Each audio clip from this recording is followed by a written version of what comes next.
Welcome to the second annual Inclusion Fusion Disability Ministries Web Summit. This is put on by Key Ministry and by PajamaConference.com. My name is Ryan Wolfe, and I'm sharing today with you a session called If You Build It, They Will Come.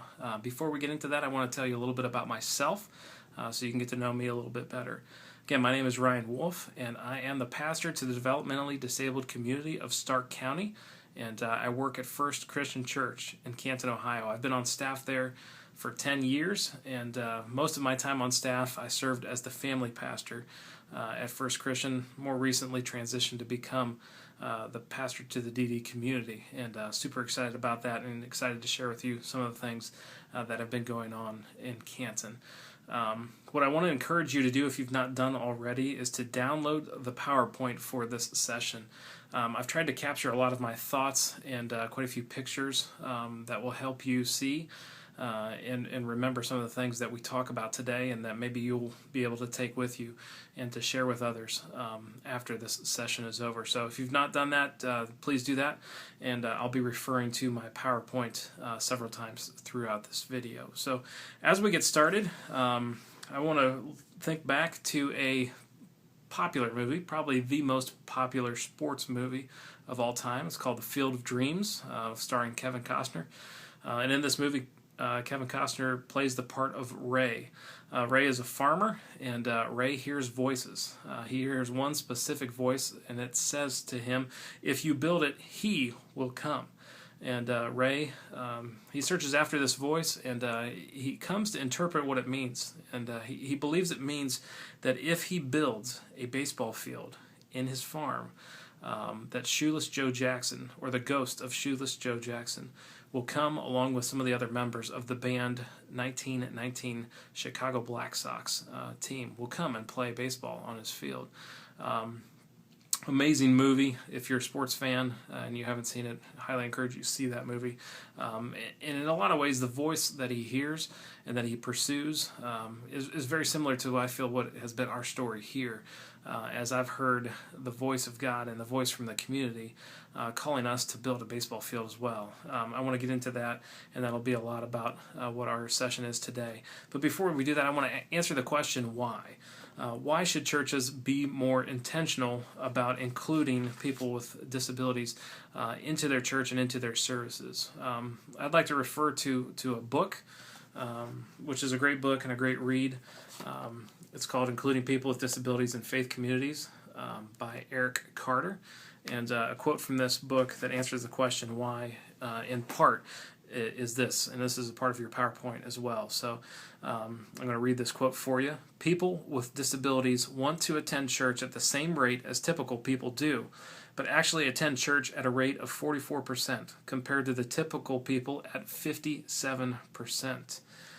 So the simple answer to the question, why should churches include people with disabilities, is the fact that people from our DD communities want to be included. They desire to be a part of a faith community, but obviously there's a lot of barriers that stand in the way of them being a part of our faith community. If we want to look past just that for our answer, we need to turn no further than the words of Jesus in Luke chapter 14. A lot of people refer to this as the Luke 14 mandate, and it is also on your PowerPoint. And Luke 14 verses 13 through 14 read, "But when you give a banquet, invite the poor, the crippled, the lame, the blind, and you will be blessed. Although they cannot repay you, you will be repaid at the resurrection of the righteous." So we can see easily in these verses and in these words from Jesus that including people with disabilities is at the very heart of God. And these verses show us that people with disabilities are a part of God's kingdom.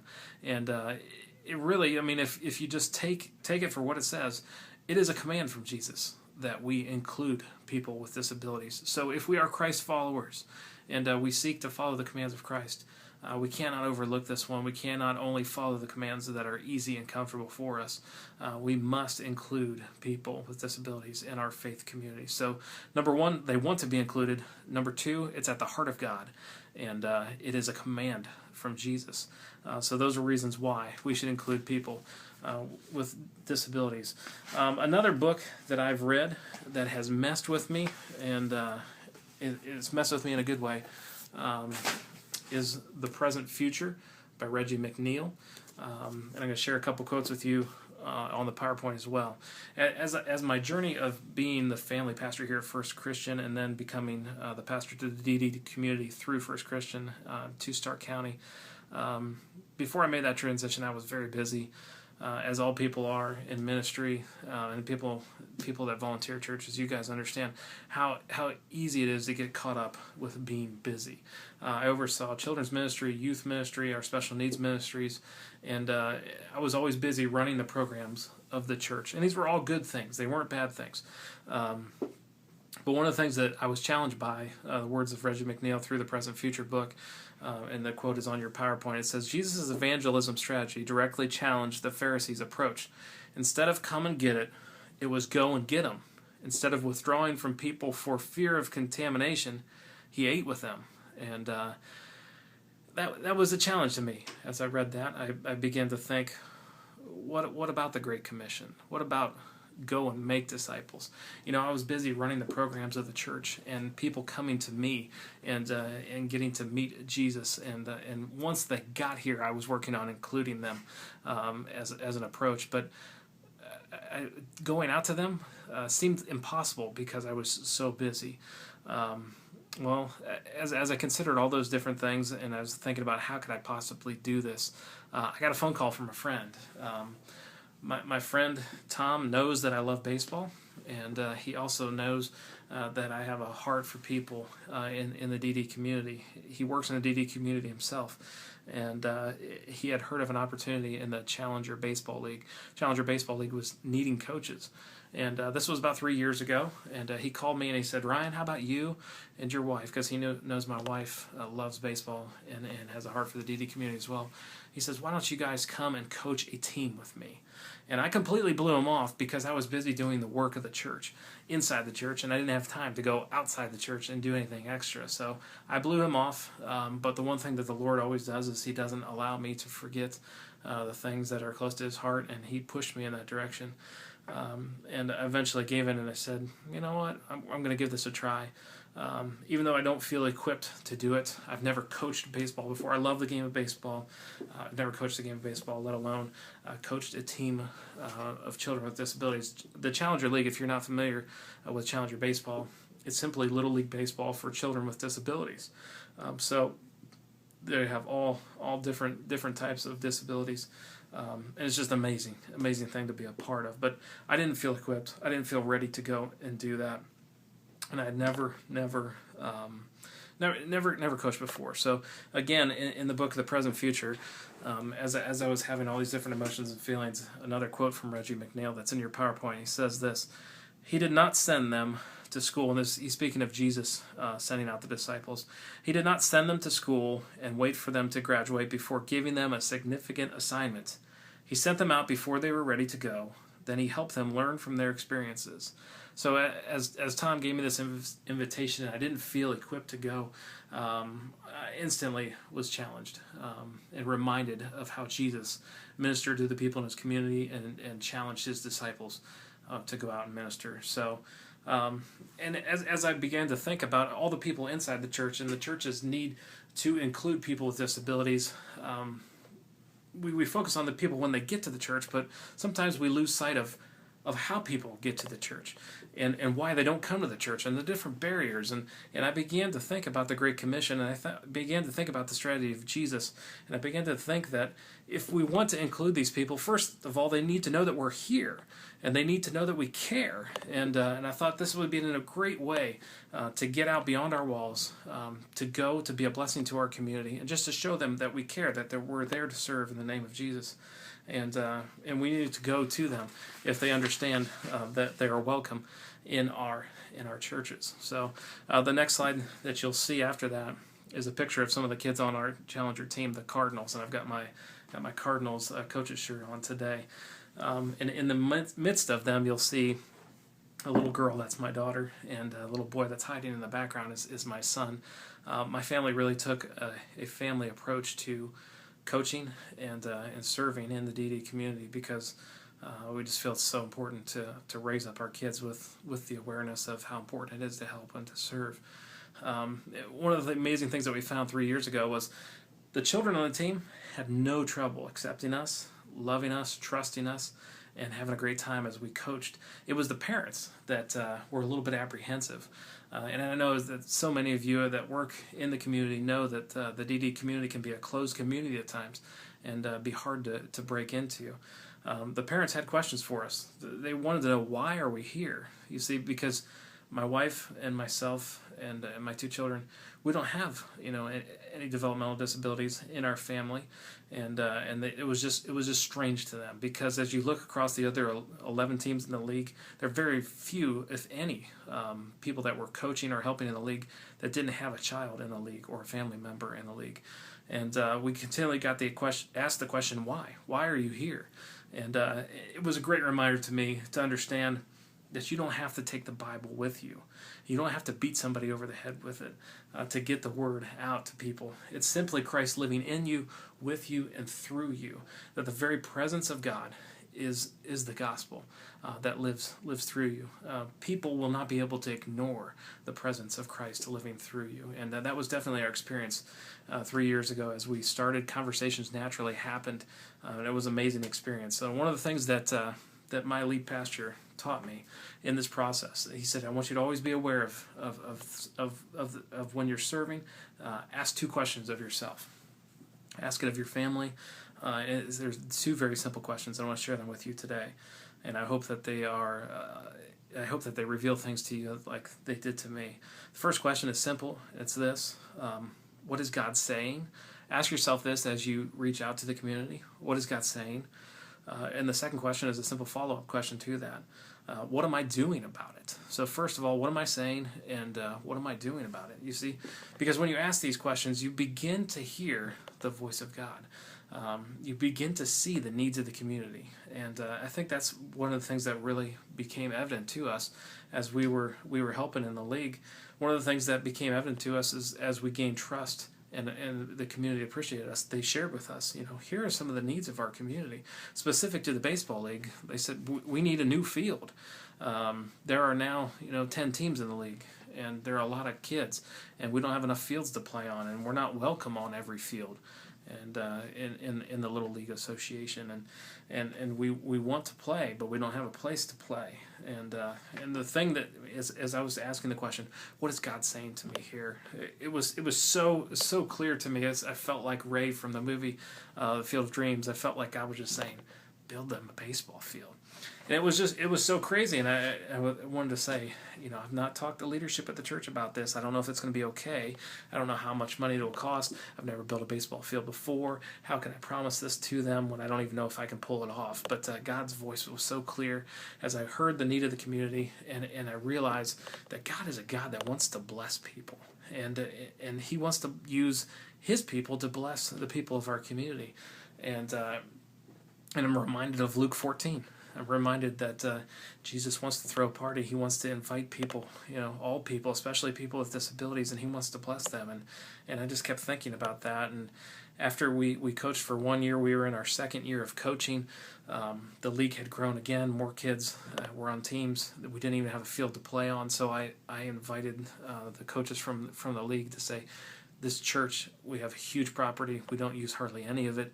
We are underutilizing our space. We've got empty fields. Let's just hold practices in our fields. So we held practices in our fields. It's a beautiful, beautiful campus. And as God kept nagging at me and saying, tell them you're going to build them a baseball field. Somehow it just slipped out, and I just said, hey guys, we've got this space. I want to build a baseball field just for the DD community, just for the Canton Challenger League. I want to invite Special Olympics teams to play here, have nobody else play on it but you guys, play free of charge. And people were blown away. They probably thought I was crazy at that point, but they were like, cool, do it. And then I realized, okay, I need to go back and ask leadership to bless that and to help me with that.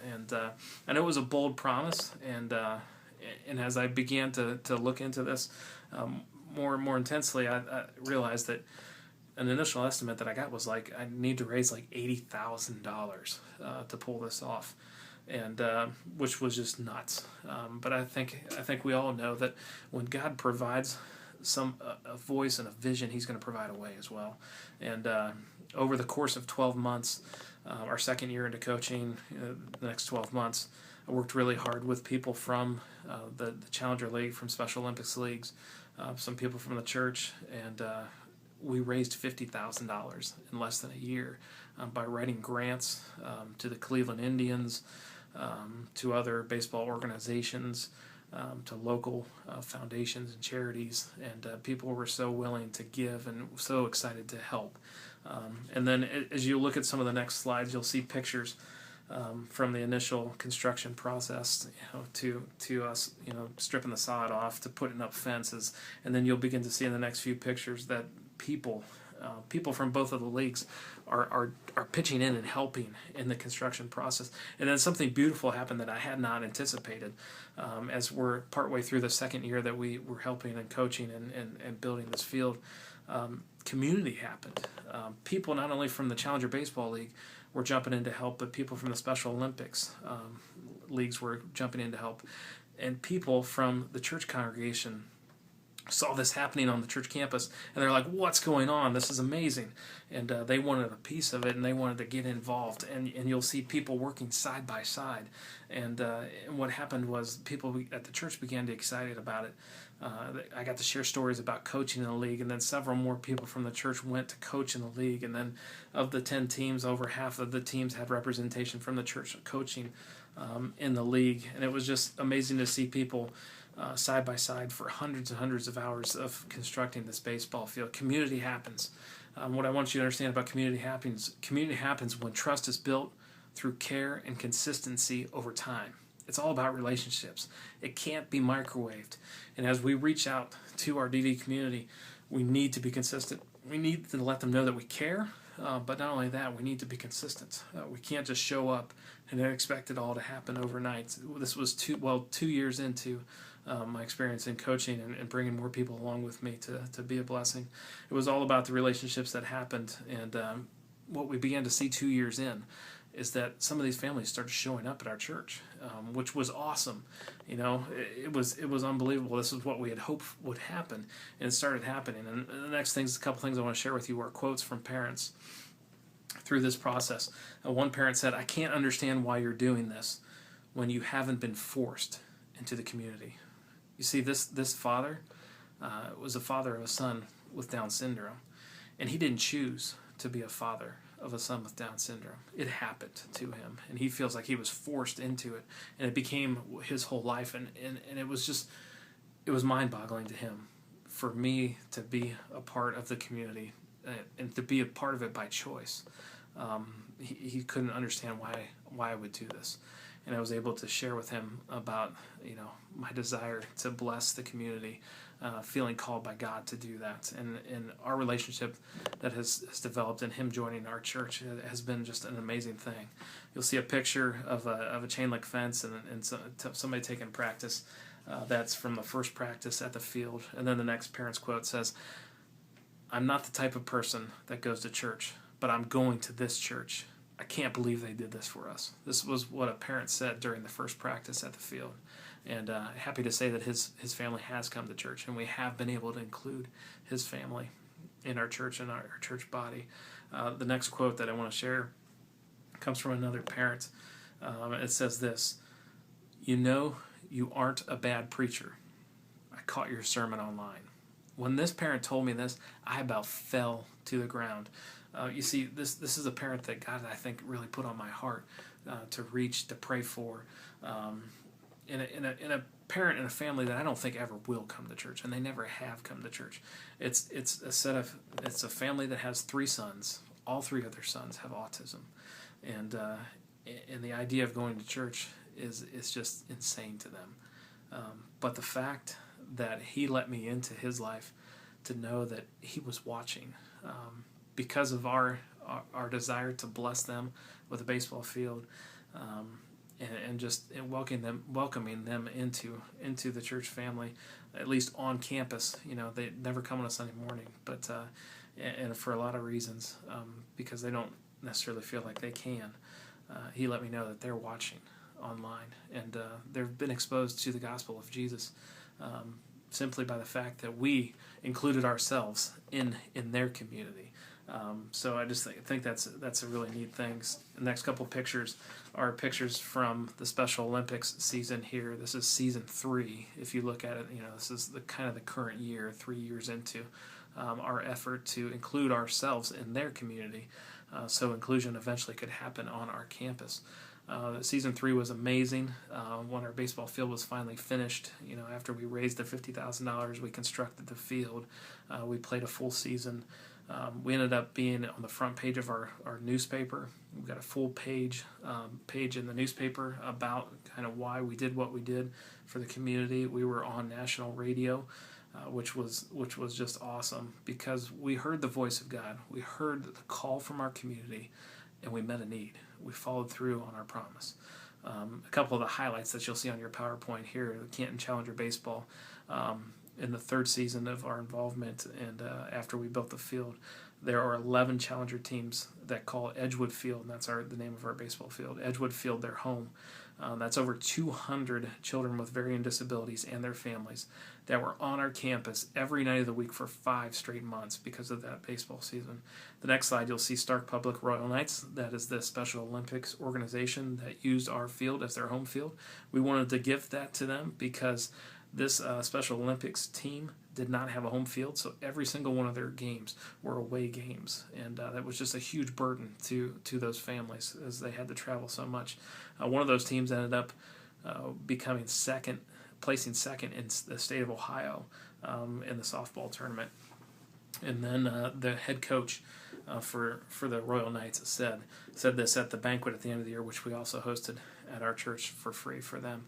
Was that Edgewood Field is the nicest field that we play on all year long. So amazing things have happened over this 3-year span that we've tried to include ourselves in the DD community. And as we've done that and we've tried to be a blessing to people, they've come and they've become a part of our community. Some other amazing things have happened in the next 3 slides on your PowerPoint. You'll see titled, "If You Build It, They Will Come." We also decided 3 years ago when we started coaching in the baseball league to do a prom once a year for everybody in our community, offer it free of charge. The first year that we did it 3 years ago, we were hoping that 50 people would come. When the prom came, we had 250 people there. Last year, we had 400 people there. And this year, we're expecting well over 500 people to come to our prom. And it's been an amazing thing.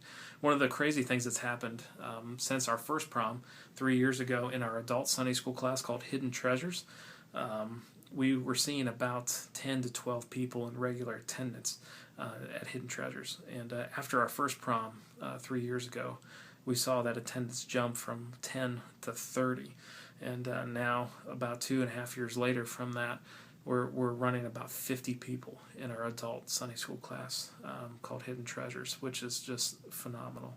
Also, something that we started in September of 2011, so a little over a year ago, we became certified to be an independent provider to become a day program for adults with developmental disabilities. So adults that typically would have the option to go to the workshop run by the county board also had an option, a faith-based option in our community.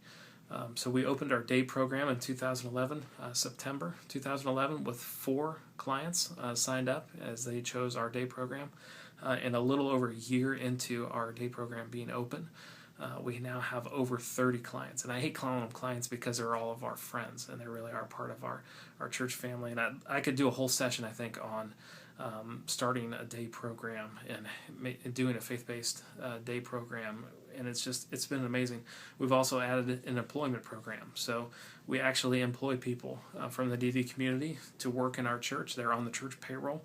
And we have a clerical group that helps out around the office. And we have an indoor maintenance group, and we're looking to launch a cafe, a DD cafe as well soon. So we're seeking to fill needs in the community again by providing jobs, which is just an amazing thing.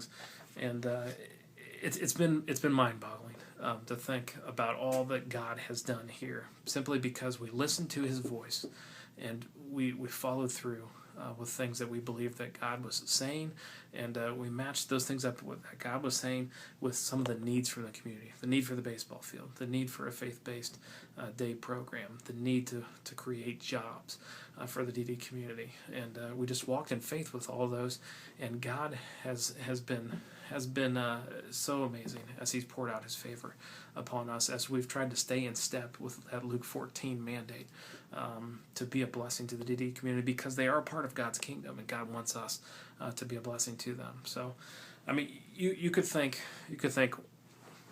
why not? And I did all those things. I thought about the why nots. I thought, I could never raise $50,000 to build a baseball field. I don't have the church budget to do this. In fact, we have no church budget, and that's one of the things I want to let you guys know. As you're listening to this, you might think, golly, they must have a huge church budget to be able to pull all this stuff off. I want to actually let you know that we have $0 in our DD ministry church budget. We've never had $1 in our church budget for anything that we've done. And over the past 3 years, everything that we've done has been done through money that we've brought in through our day program, as we do pull funding from Medicaid for all the clients that we bring in. So that covers the expenses of all of our staff members, including my salary, for building the baseball field, for any of the events that we've done, like the prom, have all been covered by scholarships and grants. So everything that we've done has cost the church $0, and it has brought many people to our church, and many people have been included in the kingdom because of these efforts, and it's cost the church not a dime. Then another reason why not, I don't have the skill set to be an independent contractor to build a baseball field. I've never done that before. I don't have the time, and the fact is, you'll never have the time, and that's always a great excuse. And the other one is just that I'm not ready. And you probably are thinking through these things like, I could never do that. I don't have the time to do that. I'm not trained to do that. And I don't have the money to do that. I don't have the budget to do that. Those are all things that I thought through and argued with myself about. But remembering the way that Jesus did ministry, Jesus doesn't call you to be ready. Jesus calls you because you're willing. And Jesus will make a way. If it lines up with His heart, He will make a way for it to happen. And this has been our experience. I want to encourage you in that, because it can be your experience. So what then? As we wrap this session up, because it probably is not, God's vision for everybody to build a baseball field. It'd be cool to see that happen everywhere, for the Special Olympics leagues and the Challenger leagues and the Dream leagues and the Miracle leagues and all the different type of leagues for baseball and disability. But it's probably not what God's calling you for. My encouragement to you would be that you care for your community. You include yourself in your DD community, because you can sit around your church and hope that people will come, and then when they come, you can include them in your church service. But I would say reverse that strategy and go out, include yourself in your DD community. Find out what the needs of your community are. Ask the questions. What is God saying to me? And then what am I doing about it? Then I would challenge you to do something big for your community. And don't listen to the why nots. And don't listen to the why. But figure out how to do it. And listen to God, because if He's speaking and it lines up with a need in the community, He's going to make a way for you. So do something big. Do something so big that only God could get the credit for it. And it's just my feeling that things will happen for you, like we've seen things happen here. Make sure that you're consistent in your community too. Make sure that your presence is felt, and make sure that you build relationships. This is not a microwavable thing. You can't do this in a matter of a week or a few months. All that we've done has taken well over 3 years in the making, and even more beyond that, as we thought and dreamed and planned about some of these things. So be patient. Make sure your community cares about you, and make sure they know that you care about them, and listen to the voice of God. Again, if you want to connect with me, I'd love to connect with you. You can tweet at me. The ddministry.com website, I'm working on developing that. It's not ready and live yet, but will be soon. or you can always email me, and I'd love to talk to you about the baseball field, about our day program, anything, our Sunday ministry, or anything you'd like to talk about. Thank you for sitting with me and listening to this web conference about if you build it, they will come. It's my prayer that will be your experience as well. Thanks for checking this out.